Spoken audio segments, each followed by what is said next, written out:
Le titre de ce jour est « Grande est la bonté de Dieu ». Oh, combien est grande ta bonté que tu tiens en réserve pour ceux qui te craignent, que tu témoignes à ceux qui cherchent en toi leur refuge à la vue des fils de l'homme.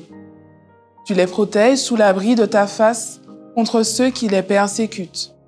Tu les protèges dans ta tente contre les langues qui les attaquent. Psaume 31, les versets 19 à 20.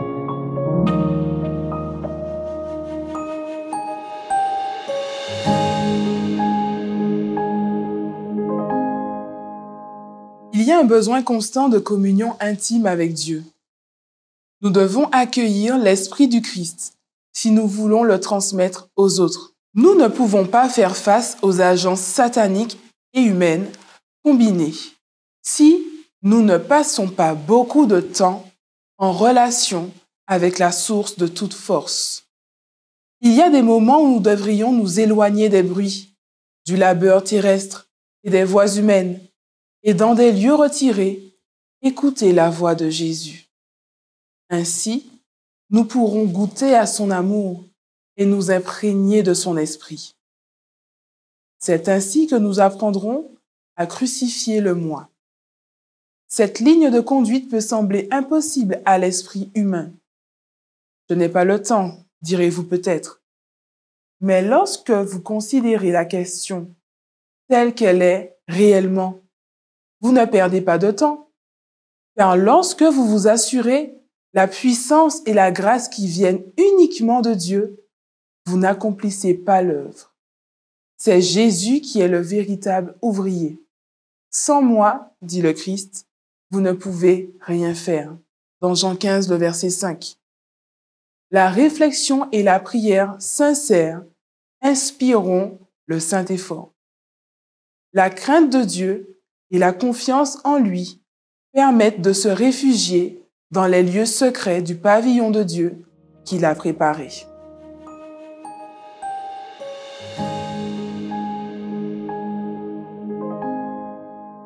Les questions qui viennent du cœur sont: rappelez-vous que la bonté de Dieu est réservée à ceux qui le craignent et qui lui font confiance?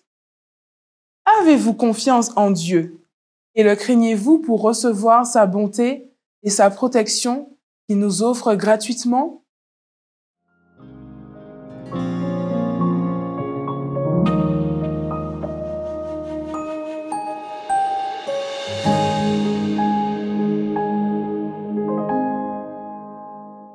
Priez pour la présence constante de Dieu dans nos vies, afin que nous recevions sa bonté et que nous le craignions et lui fassions confiance. Priez pour les membres de l'Église vivant à Trinidad.